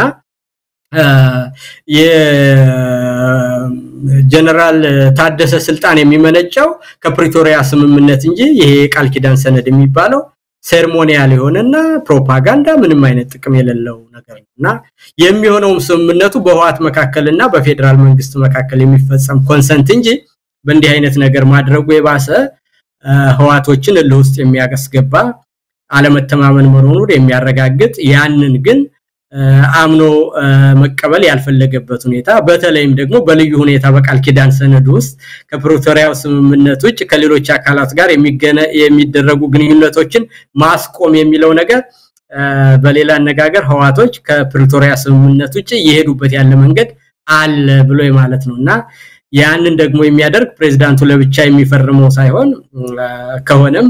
በስምምነቱ አካላት ውልሰጭና ውልተቀባይ ሆነው ባንድ ላይ የተፈራረሙት የፕሪቶሪያ ስምምነት ውስጥ የፌደራሉ መንግስትና ህዋት ናቸው እንጂ ፕሬዝዳንቱ ብቻውን የሚፈራረመው ካብይ ጋር የተለየ ውል የለውም በኔ የህግ ዕውቀት የለኝም ግን በኔ ኮመን ሰንስ እና በውልሰጭና በውል ተቀባይ አይነት ግንኙነት መሰረት በልዩ ሁኔታ ጀነራል ታደሰና ራሱ ሸዋሚ ራሱ ውል ግዴታ ሰጪ ራሱ አጽዳቂ የሚሆንበት አይነት አሰራር ሊኖር አይችልምና ይሄ የሚያሳይ ከህዋቶች ጋር ወደ ብሽሽቅ ፖለቲካ መግባቱን የሚያሳይና ገና ቅራኔው የበለጠ ያደገ የሚሄድ መሆኑን የሚያሳይና የጀነራል ታደሰ ስራ በጣም ከባድ እንደሚሆንባቸው የሚያሳይ ነው በኔ ግምገማ መሳይ እንግዲህ ወደ ሌላው ወደ አማራ ክልል ጉዳይ እንግባ ሰሞኑን የአማራ ክልል ምስለኔ አስተዳደር እየታመሰ ነው ያው የጸጥታ መዋቅሩን ካፈረሰና በሌሎች ሰዎች ከተካ በኋላ እንዲሁም ሰሞኑን የምስለኔው አስተዳደር ምክትል ፕሬዝዳንት ይርጋ ሲሳይ ወጥቶ በክልሉ ቴሌቪዥን ላይ የተናገረው ነገር በክልሉ አሁንም የፖለቲካ ሰዎች ማለትም የገዢው ፓርቲ የፖለቲካ ሰዎች እዛ ዙሪያ የሆነ ትርምስ ሊኖር እንደሚችል ፍንጭ የሰጠነው ማለት እንችላለን ገና የሚመቱ ሰዎች ወይም ደግሞ ከስልጣን የሚፈናቀሉ ሰዎች እንደሚኖሩ ነው በይርጋ ሲሳይ ቃለ መጠይቅ ላይ የተረዳ ነው በአጠቃላይ አሁን የብልጽግናው አገዛዝ በአማራ ክልል ሚሊሻውንና አድማ በታኙን ከፊት በማስቀደም አዲስ ዙር ጥቃት በፋኖች ላይ እንፈጽማለን ብለው እየተዘጋጁበት ያለውና ክረምቱ ከመግባቱ በፊት ይሄንን ለማጠናቀቅ እየተነጋገሩ ነው ያሉት እንግዲህ ይሄንን ለማድረግ አቅሟለን እንደው መከላከያ ሲበዛ ነው ሚሊሻውና አድማ በታኙ ይበቃል እስከማለት ደርሷል ይርጋ ሲሳይም በቃለ መጠይቁ ላይ ግን ያለው መዋቅርን ማስተካከል አለብን ከክልል እስከ ወረዳ ፈትሸን መቀየር አለብን ይሄ ሊያንጫጫ ይችላል ግን መንጫጫቱ ምንም አያመጣም የሚል በእብሪትም የተናገረው ነገር ነው የሰማ ነው እንዴት አየው ግን በአማራ ክልል ምስለኔው አስተዳደርም ሆነ በአጠቃላይ በመዋቅሩ ላይ የሚታየውን ግራ መጋባትና መታመስ መሳይ ጥሩ ጥያቄ ነው ያመጣው የሰውየውን ንግግር በደንብ ካየው አጠቃላይ ከሰውነት እንቅስቃሴው ይሄ ቦዲ ጀስቸር ከሚሉት በዚህ ሀገር ቋንቋ ብታየው በደንብ ብዙ የምትረዳው ነገር አለ የቃላት አመራረጡ የድምጽ ቶኑ የሰውነት እንቅስቃሴው የመሳሰሉትን ነገር ካየ ይሄ ሰውዬ በከባድ ጭንቀት ውስጥ ነው እንደሚናገር ይታወቃል እና ሁለተኛ በሚናገርበት ሁኔታ ውስጥ ሁሉ ደግሞ ብዙ ነገር በአንድ ጊዜ ያሰበ እንደሚናገር እና የታመቀ ነገር ውስጡ እንዳለ በደንብ ታይበታል ይሄንን ደግሞ ራሱ ይሄው እንደ አሳይመንት ከፈለገ ራሱ ማለት ነውና ከዚህ የምትረዳው መዋቅሩን ከላይ ወደ ታች እንደገና እናፈርሰዋለን ነው የሚለው የጸጥታ መዋቅሩን ከክልል ጀምሮ እስከ ታች ድረስ እንደገና እናያዋለን የሚል ነገር አለው ስለዚህ ሽንፈት በመጣ ቁጥር በመዋቅር ውስጥ መፍረስ ያ መዋቅር መሸፈት የበለጠ ወደ ህዝብ መጠጋት ድል በተቃረበ ቁጥር ያለ ነገር እንደሆነ ይሄ የፋኖች እንቅስቃሴ የበለጠ ማደጉን በራሱም በግልጽ አንዳንድ አመራሮች ከፋኖች ጋር ሁሉ ግንኙነት እንዳላቸው እዛው ላይ በይፋ ተናግሯልና ያ መዋቅሩ ሰርገው ገብቶብኛል ብሎ እንዳሰበና በአካባቢነትም ጭምር እርስ በርስ እየተሻቆቱ እንደሆነ በግልጽ የሚያሳይ ነገር ነው የዛ የሽኩቻውንም ደረጃ በሚገልጽበት ጊዜ መሳይ በደንብ ከሰማው መዋቅሩን ማስተካከል ያለበት ምንም ማድረግ ያለበት ብልጽግና ነው የሚለው በውስጡ ያለው የጸጥታው ማመጽና ምን ማለት አይመለከታችሁም ማለት ብልጽግና ነው የሚወስንም ምንም እንደ መንግስት አቅዶ ይሄንንም ማድረግ የሚችለው ብልጽግና እንጂ ሌላው መዋቅር አጋዥ ነው የሚለው ልብ ብለ ከሰማ በሌላ አነጋገር የቆዩትን የጸጥታ አካላትንም ሌሎች ሴክተር መስሪያ ቤቶች ምኑም አይመለከትም ብልጽግና ያለውን ብቻ መቀበል ነው ሲል ሌላው ራሱ መዋቅሩ በመንግስት ላይ እንዳመጸበት ከራሱ ከንግግሩ ተረዳል በቃ የእሱ የብልጽግና ጽፈት ቤት ኃላፊ ስለሆነ ብልጽግና የሚላችሁን ስሙ እንጂ የጸጥታ አካላትም ሌሎችም በመዋቅሩ ያላችሁም ጥያቄ ማንሳት አትችሉም እናፈርሰዋለን እንበትነዋለን እና ከዚህ የምትረዳው ነገር በአጠቃላይ በአካባቢውነትም ብልጽግናና ስታብሊሽድ የሆነው መዋቅርም ከባድ ግብግብ ውስጥ እንደሆኑ በሰውየው ንግግር ጭንቀት የሰውነት እንቅስቃሴ እና የድምጽ መቆራረጥ ሁሉ ስታየው አጠቃላይ ከተናገራቸው ነገሮች ከፋኖ ጋር ሁሉ እነዚህ የነበሩ አመራሮች ግንኙነት ነበራቸው ብሏል ከክልል ጀምሮ እስከ ወረዳ ድረስ ያለውን መዋቅር ይሄ መጀመሪያ ነው በግልጽ እንሄድበታለን ብሏል ደግሞ ባንድ በለውጥ ቲዮሪ ውስጥ ካየ ደግሞ አንድ የለውጥ ሐሳብ የበለጠ ሴንተር ኦፍ ኢንፍሉዌንሱ እየሰፋና ዌቭ እየጨመረ ሲሄድ የራሱኑ የመንግስትን መዋቅር እየበላውና እርስ በርሱ እየተጠራጠረ መተማመን ወደማይችልበት ደረጃ ጣት ወደ መጠቋቋም እየደረሰና መዋቅሩ ወደ ህዝብ እየወገነ መምጣቱን በግልጽ የሚታወቅ ነገር ነው ሁለተኛ ነገር ደግሞ ዋናው የትግሉ ደግሞ አንቀሳቃሽ ነገር አማራ በአማራነቱ በመጠቃቱ እና ይሄ ናሽናሊዝም በጣም በተለይም ኤትኒክ ናሽናሊዝም ሲሆንና በማንነት ሲጠቃ ናሽናሊዝም በጣም ከሁሉም አይዲዮሎጂዎች በላይ በጣም ኃይለኛና ፓወርፉል የሆነ እንትን ነው መሳይ ትልቅ አይዲዮሎጂ ነውና በማንነቱ በጋራ የተጠቃና አካል የዋል ይደር እንጂ በየትኛው መዋቅር ውስጥ ያሉ የብሔራዊ ደህንነት ምክር ቤቱም የሰጠው መግለጫ ይሄኛው ሰውዬም የሰጠው መግለጫ በመንግስት ውስጥ ያለውን መረበሽና መዋቅሩ እየፈራረሰበትና በአጠቃላይ ያረገረገ መሆኑን የሚያሳይ ግልጽ ማሳያ ነው ይሄን እንግዲህ ራሳቸው የተናገሩት ነውና ወደ ድል መቃረቡንና የአማራ ህዝብ ጥያቄ ፍትሃዊ መሆኑን ሁሉም ህዝብ እየተቀበለው መምጣቱን መግደልም እየመረራቸው ከወንድሞቻችን ጋር መሰለፍ አለብን የሚሉ በመንግስት መዋቅር ውስጥ ያሉ አካላት ሁሉ የፋኖን መዋቅር በተግባር እየደገፉ በአመለካከት እየደገፉ መንግስትን እየከዱ ልባቸው እየሸፈተ ያለበት ሁኔታ ላይ መሆናቸውን በግልጽ አሳይቶኛል መሳይ የሰውየው ንግግር እንደው ኢንጂነር ቃል ምን ልናይ እንችላለን ማለት ያው በርግጥ በተወሰነ ጃንስ ለመግለጽ ሞክረዋል በቀጣይ በአማራ ክልል ልናይ የምንችለው ነገር ምንድነው እንግዲህ አብይ አህመድ ምንድነው ፕላን ቢ ብሎ ያቀደው አለ በተለያየ መልኩ ጀነራሎችም እያመለጣቸው ይሆን ምናልባት በሞቀታ መድረክ ላይ የሚናገሩት ነገር አለ እንቢ ካላችሁ ክልሉን ለፋኖ አስረክበን እንሰጣለን በሚልም ማስፈራሪያ እነዚህን የመስለኔ አስተዳደር ባለስልጣናትን የሚያስፈራሩበት ሁኔታም አለና ለፋኖ ሰጣለው የሚለው አገላለጹ በራሱ በእጃቸው ያለ ለፋኖ መስጠትም አለመስጠትም በእጃቸው ያለ አስመስለው ነው ብልጽግና ወታደራዊም ሆነ ፖለቲካ ባለስልጣናት የሚገልጹት ግን ምን ልናይ እንችላለን በየትኛውስ መልኩ ይሄ የአብይ አህመድ የመስለኔ አስተዳደር ሊጠገንና በእግሩ ቆሞ ክልሉን ሊያረጋጋ ይችላል እንደው እድሉም አለው አይ መሳይ አንደኛ የሱን አያውቁትም ይኸውልህ አሁን በኢትዮጵያ ውስጥ ያለው ስርዓት እኮ የፌደራል መንግስት ማለት የክልሎች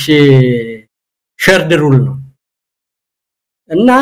የክልሉን መንግስት ከሰጠ የፌደራል መንግስቱንም ውክልና መስጠት አለበት የፌደራል መንግስቱ የክልል መንግስቶች በፈቃደኝነት ብሔር ብሔረሰቦች ያወቀሩት የጋራ መንግስት ነው አየው አይደለም ስለዚህ ለፋኖ ዝም ብለ ክልሉን ብቻ ሰጠቼ ከዛ በኋላ በቃ የሚል አይደለም to start with የአማራ ጥያቄ መዋቅራዊ ነው ያ መዋቅራዊ የሆነ ነገር ደግሞ ህገ መንግስታዊ ነው በህገ መንግስታዊ ለውጥና የሽግግር ጊዜን የሚጠይቅ እንጂ የክልል ስልጣንን በመስጠት የምታበቃው ጥያቄ አይደለም የህዋት ጋራ የነበረው ጸብና ስምምነት እኮ የተጠናቀቀው ህገ መንግስቱን በማክበር አብይ ህገ መንግስቱን ሊጥስብን ነው ያላግባብ በስልጣን ሊቆይ ነው የአንድነት ኃይሎችን አስተሳሰብ ይዞ ሌጋሲያችንንና ህገ መንግስታችንን ሊያጠፋብን ነው ብለው ነው ህዋቶች ምርጫ መደረግ ሲገባው ያለ ምርጫ ቆየ ከዛ በኋላ ደግሞ በቆየ ቁጥር ጊዜ በሄደ ቁጥር የሱን ደጋፊዎች ያበዛ ይሄን ህገ መንግስት ሊቀይርብን ነው ጸረ ህገ መንግስት ነው አብይ ብለው ነው አይደለ የተጣሉ ስለዚህ ህገ መንግስቱን አከብራለሁ ሲሉ ሁለቱም የሚወዱት ነገር ሲሆን በዛ ተስማምተው ነው የቆዩት የአማራ ክልል ኬዝ ግን ኢንታየርሊ ከዛ የተለየ ነው ይሄ መሆኑን አብይም ወይ አያውቀውም ወይ አይፈልግም እነዚህ የሚያወሩ ጀነራሎችም ራሳቸው ስለምን እንደሚያወሩ የአማራ ህዝብ ለምን እንደሚታገልም በእውነት አያውቁትም ወደ ማለት ያደርሳል ባጭር አነጋገርና አንደኛ የፌደራል መንግስት ማለት የክልሎች በጋራ ያቋቋሙት ክልሉ ሰልፍ ሩል ሲሆን ፌደራል መንግስቱ ደግሞ ሸርድ ሩል ነው የራስ አስተዳደር አለ የጋራ አስተዳደር አለ በዛ መሰረት የተቋቋመ የህብረት መንግስት ማለት ነው በአማርኛ ያ ከሆነ ደግሞ ያ የህብረት መንግስቱ ቀመር እኛን በአግባቡ ያስተናገደ ሳይሆን የሚያስገድለን ነው የአማራ ህዝብ ጥያቄ በሌሎች አካባቢዎች የፖለቲካ ውክልና የለንም የማህበራዊ ውክልና የለንም እንሳደዳለን ህገ መንግስቱ አጠቃላይ በእኛ ላይ ምንድነው እንድንገደልና እንደ ሰው እንዳንኖር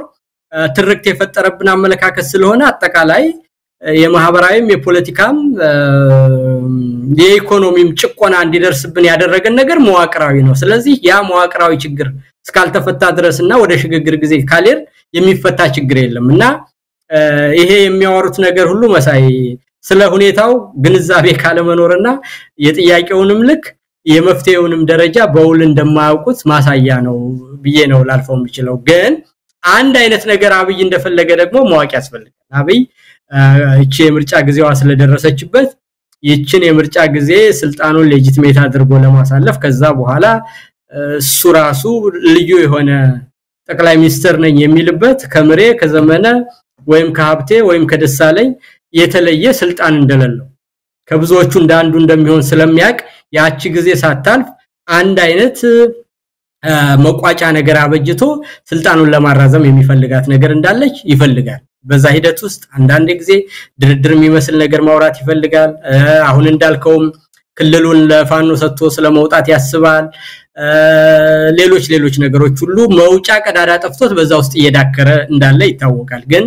ያንን ደግሞ እኛ ያብይን አታላይነት አውቀናል ይሄ ስርዓት የበሰበሰ ስርዓት አንተም መግቢያ አካባቢ እንዳልከው በፍጹም መጠገን የሚችል እንዳልሆነ ከፕሮፓጋንዳ ስልቱ ከሚያወጣቸው እንትኖች በመዋቅሩ ውስጥ ያለው ኢንፊልትሬሽን ይሄ ስርዓት ካልተወገደ በስተቀር ለአማራ ሞና አጠቃላይ ለኢትዮጵያ ጊዜ በሰጠነው ቁጥር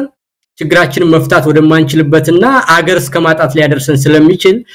ይሄንን ስርዓት ከማስወገድ ያለፈ መልስ እንደሌለው ጊዜ በሄደ ቁጥር ሁሉም የኢትዮጵያ ህዝብ ያረጋገጠ የመጣበት መንገድ ስለሆነ እዛ ላይ አጠናክሮ ከመሄድ ያለፈ ያብይን ፕሮፓጋንዳ ብዙ ቦታ መስጠት አያስፈልግም ግን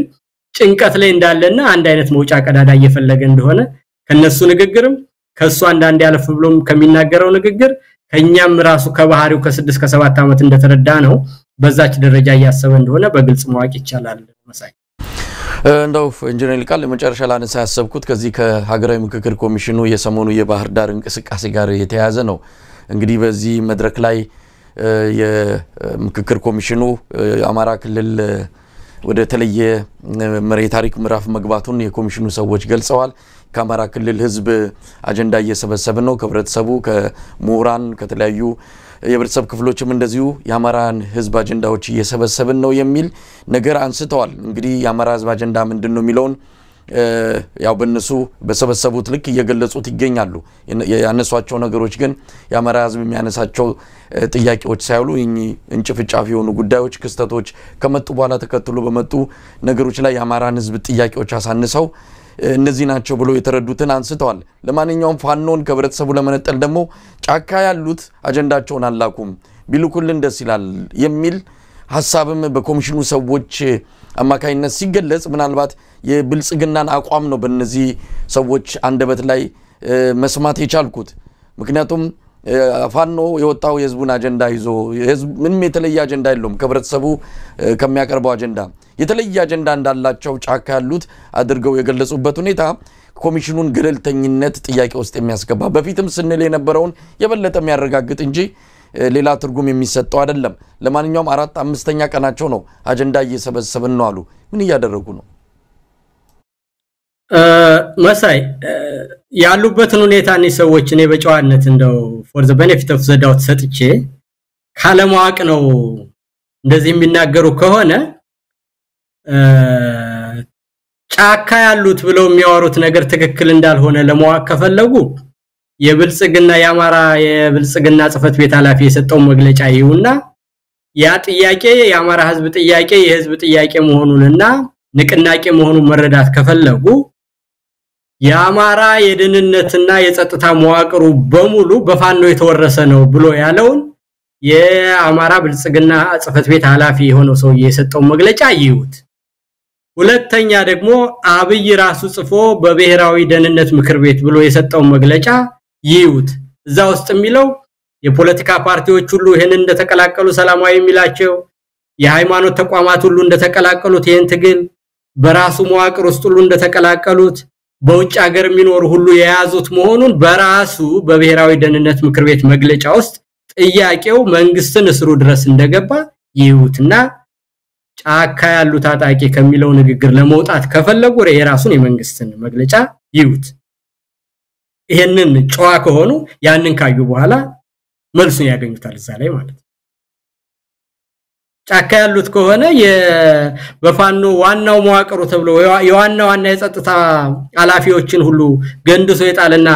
በፋኖ ውስጥ ያሉ እና የፋኖን ሐሳብ የሚደግፉ ናቸው ካለ እንዴት ጫካ ያሉ ብሎ ማለት ይቻላል የብሔራዊ ደህንነት ምክር ቤት የተባለው ዋና እንደ ስሙን ሄድ ከተባለ የብልጽግናን መዋቅርም የተቋሚ ፓርቲ መዋቅርንም የሃይማኖት መዋቅሮችንም ውጭ ያሉ ዳያስፖራዎችንም ወሯቸዋል ከተባለ እንዴት ነው ጫካ ያሉ የሚባለው ይሄ ጥያቄ ስለዚህ በዚህ ደረጃ ቢረዱት መልካም ነው ላሉ ከዛ ያለፈ እንደሆነ ግን አጠቃላይ ይሄንን የምክክር ኮሚሽን የሚባለውን ካየ መሳይ ትልቅ እንደው በቀላሉ አንድ ሪሰርች ሜተድ ሲሰራ እንግዲህ በጀት የሰጠማን ነው የሪሰርቹ መስሪያ አብይ ነው ሜቶዶሎጂውን የነደፈላቸው ማን ነው አብይ ነው መጨረሻ ላይ ኮንክሉዥን እና ሪኮመንዴሽን የሚሰጥ ማን ነው ዳታ ኮሌክተር ማን ነው እነዚህ ሰዎች እኮ ዳታ ኮሌክተር ናቸው በቃ የአብይ ሪሰርች ዳታ ኮሌክተርስ ናቸው እንዲያረጋ አብይ ነው መጠይቁን ያዘጋጀው አብይ ነው መጨረሻ ላይ ተጠሪነታቸው ለአብይ ነው ሪኮመንዴሽኑ እና ኮንክሉዥኑ የሚሰራው አብይ ነው እነሱ ምንድናቸው ዳታ ኮሌክተር ናቸው ስለዚህ አሁን በእነዚህ ሰዎች ዳታ ኮሌክተርነት በአብይ መልስ ሰጭነት የአማራ ህዝብ ጥያቄ መልስ ያገኛል እና ይሄ ደግሞ በህዝብ ተቀባይነት ሆኖ ለኢትዮጵያ ሰላምና መረጋጋት ያመጣል ብለው ነው ሰዎች የሚያወሩት ያውን ምንም በቀላሉ ለማስረዳት ብዬ እንጂ የነገርኩ ነገር ሁሉ እውነት ነው አይደለም የነዚህን ሰዎች ተግባርና ኃላፊነት ወስኖ ያወጣው ማን ነው አብይ ነው መጀመሪያ እኮ ተጠሪነቱ ለጠቅላይ ሚኒስትር የሚለው እንደው ግዴለህም ስማችን እንዳይጠፋ ለምክር ቤት ይባል ተብሎ ነው እኮ ይሄ ነው ታውቃለህ አይደል ስለዚህ በአብይ ከሆነ የሥራ ዝርዝራቸው ይወጣው ገንዘብ የሚሰጣቸው አብይ ከሆነ ሪፖርት የሚያደርጉት ለአብይ ከሆነ መጠይቁን የሚሰበስቡት ለአብይ ከሆነ መጨረሻ ላይ ደግሞ ሪፖርት አድርገው ኮንክሉዥንና ሪኮሜንዴሽኑን የሚሰራው የአብይና የአብይ መንግስት ከሆነ የአብይ መንግስት ለኢትዮጵያ ሰላምና መረጋጋት ያመጣል ብለን ማለታችን ነው በአጠቃላይ በ7 አመት እንደቆየ ነው ማለት ነው እና ይሄንን ወደ ውጤት ያመጣል ብሎ የሚያስብ የውጭ አካልም ካለ ኢትዮጵያ ውስጥም ራሱን የሚያታልል ካለ እነዚህ ሰዎች አቃለው ገንዘብ ያገኛሉ በሚዲያ ጋጋታ ይከበባሉ የሚፈልጉትን ሰው ሰብስበው ያስወራሉ ራቅ ብለው ካላሰቡ ሊያሳስት የሚችል ብዙ ውጅንብር እንዳለ ይታየኛል ግን በተደጋጋሚ እየተነገራቸው ኤሊትን ምንም አይነት ከዚህ ሂደት ውስጥ አውጥተው የተቋሚ ፓርቲዎች ዋናዎች የሉበትም ብዙዎቹ ሃይማኖት ተቋማት ጥያቄዎቻችን በአግባቡ አልተያዙም በሚሉበት ሁኔታ የታጠቁ ኃይሎች በለሉበት ሁኔታ ይሄው ሁሉ አልፈን ሌላው ሁሉ ደግሞ ቀርቶ ለአብይ መነሻው ሜቶዶሎጂው ኩዌሽነሩም የተዘጋጀው ሪፖርት የሚደረገው ሁሉም ነገር በአብይ ነው በአብይ ተጀምሮ በአብይ የሚያልቅ በአብይ የሚፈጸም ነገር ዳር ያደርስና የኢትዮጵያን ውስብስብ ችግር በዚህ ሁኔታ አሁን ቅድም እንዳልኩ ዛሬና ነገ የሚሰሩትን እንኳን በወለይተው በማያውቁ ሰዎች ይሄ ስር የሰደደ ውስብስብ ክርክር ውስብስብ ድርድር ለአስጨራሽ የሆነ ነገር የሚጠይቅን ብዙ ሰጥቶ መቀበል የሚጠይቅን እና ሰዎች እየሞቱበት ያለውን ነገር ሁሉ እንደዚህ ያድርገው የሚያረጉት ነገር የልጆች ጨዋታ ነው የትም አይደርስም ከዛስ ጎበስ ከሆኑ እነዚህ ሰዎች እንደው ወደ ልቦናቸው ተመልሰው በዚህ ሂደት የትም ነገር ማንደርስ ስለሆነ አብይ ወደ ልቦና ተመለስና ከስልጣን ወርደህ አጠቃላይ የሆነ ኢትዮጵያን የሚመጥን የሽግግር መንግስት እንዲቋቋምና ለኢትዮጵያ መድን መሆን ከፈለክ እንዲህ አይነት ታሪክ ስልጣን በመልቀቅ ታሪክ ስራ እና ይሄንን ለበማድረግ ውስጥ ደግሞ የመጀመሪያውን ትልቅ ኃላፊነት ብትወስድ በኢትዮጵያ ታሪክ ተከብረህ ትኖራለህ ብለው ቢሰጡት እነዚህ ሰዎች እድሜያቸውንና ሽበታቸውን ትምርታቸውን የሚመጥን የአገር ወዳድነት ስራ ሰሩ በየምላቸው ይሄን ካደረጉ ብቻ ሌላ ሁሉ ነገር ግን ለአምባገነን ማሸርገድና ማደግደግ የተለመደው የኢትዮጵያ አድርባያን ምሁራን ዋና መገለጫ እንደሆነ ሁሉ እነሱም ደግሞ የዛ የተግባር ምሳሌና ለወደፊት ተማሪዎችም አድርባይነት ቦርዱና በቁመኑ በምንድነው የተግባር ምሳሌ ሆነው ማሳያ ከመሆንና በልጆቻቸው ፊት ከማፈር ራሳቸውን ወደ እውነት የሚመጡበትና ወደ ልቦናቸው የሚመለሱበትን ነገር ቢያስቡ መልካም ነው የሚል ሐሳብ አለኝ መሳይ ምናልባት ኢንጂነር ይልቃል እንደው ከታሪክም ከግም ተጠያቂነት ሊያመልጡ ይችላሉ እኚህ ኮሚሽኑ ሰዎች ምክንያቱም አንደኛ የጫካ የገቡትን በተመለከተ የሰጡት ምንድነው ምላሽ ወይም ደግሞ ማብራሪያ አይደለም ከምንም በላይ የአማራ ህዝብን ችግር አለመረዳት የአማራ ህዝብን ችግር በስርዓቱ ቅርጫት ውስጥ ብቻ አድርጎ መመልከት ለዚህም የተሳሳተ ግንዛቤ ህብረተሰቡ ላይ እንዲረጭ ሌላውም እንዲረዳው በማድረግ ረገድ የብልጽግና መሳሪያ መሆናቸው በራሱ በተባባሪነትም ይሁን በግንባር ቀደምትነት ተጠያቂ ሆኖ በግ ፊት ነገ ከነጎዲያ ልናያቸው አንችልም ወይ በታሪክም ሆነ በግ ሊጠየቁ የሚገቡ ናቸው ለምሳሌ አንዱ አብይ አህመድ ሲያቀነቅነው የነበረው አጀንዳ መሳሪያ አስቀምጡና ኑ የሚል ነው ይሄንን አጀንዳ በራሱ በኩል ማድረግ የትም ርቀት እንደማይወስደው ሲረዳ በእነዚህ በኩል ነው አሁን በሰፊው እየተነገረ ያለው መሳሪያ አስቀምጣችሁ ግቡ ይሄም አላዋጣ ሲላቸው የሆነ አንድ የተስማማ ነው ወይም ደግሞ ከኛ ጋር እየሰራ ያለ የፋኖ ቡድን አለ ብለው ደግሞ እርስ በርስ እንዲጠራጠሩ አንዱን እንዳያምን እንዲህ አይነቱን የብልጽግና ፓርቲ ታክቲክ በምክክር ኮሚሽኑ በኩል እንዲነገርን ያደረጉት ይሄም በራሱ የብልጽግና አጀንዳ መሆኑን በደንብ ነግረናቸው በዚህ በኩል ምላሽ እንዲሰጡ በዚህም በዛም ሲዋከቡ ጊዜ ይሄንንም አጀንዳ ተውትና አሁን ደግሞ ይያሉ ያሉት ከነ መሳሪያችሁ ነው ግድ የለም መሳሪያችሁን ይዛችሁ ኑና አጀንዳ ስጡን ቀልድ ነው ወይ ተያዙት ምንም እንኳን አብይ ይሄንን ቢፈልጉትም እነዚህ ሰዎች በህዝብ ላይ እንዲመቀለድ ለምን አስፈልጋቸው ስለዚህ ከታሪክና ከህግ ተጠያቂነት ያመልጣሉ ነገ ከነጎዲያ አያመልጡ መሳይ በምንም አይነት ሊያመልጡ አይችሉም ምክንያቱም አሁን እኮ እነዚህ ሰዎች እኮ የአብይን በደም የጨቀየ እጁን እናጥባለን ነው እኮ በህዝብ ቁስል እናላግጣለን እኮ ነው አሁን እያደረጉ ያለው ወይም ደግሞ አብይ ያማልዳል ነው እኮ ከአብይ ውጭ ያለው መፍትሄ ሁሉ ወደ ውጭ እያሉን እኮ ነው የተቋሚ ፓርቲዎች አይመለከታቸውም የታጠቁ ኃይሎች አይመለከታቸውም የኢትዮጵያ ኤሊት አይመለከተውም ለዚህ ሁሉ ችግር አብይ መፍትሄ ይሰጣል ያለን እኛ ደግሞ የአብይ ዳታ ኮሌክተር ነን ስለዚህ ከአብይ ውጭ ያለን መፍትሄ ሁሉ ኢትዮጵያውያን የምታስቡትን ሁሉ አልመለከተም አብይን ብቻ ነው መደግፍ እኮ ነው በሌላ ነገር እና እንግዲህ ደግሞ ለኛ ለኢትዮጵያ ብሔራዊ ደህንነት ዋና አደጋ አብይ መሆኑን በተግባር እርስ በርስ ሰዎችን የሚያጣላ አንዱን ቡድን ካንዱ ባንዱ ላይ የሚል ቦምባ አሸክሞ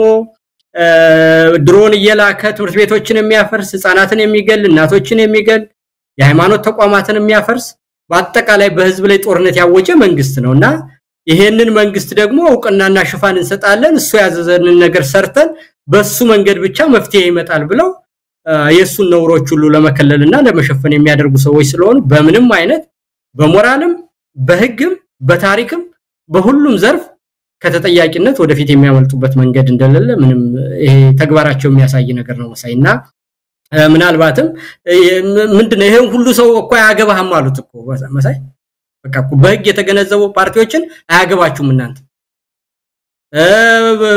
ልጆቹ ወደ ሞት የሄዱበትን ነገር ሁሉ አያገባችሁም አሉ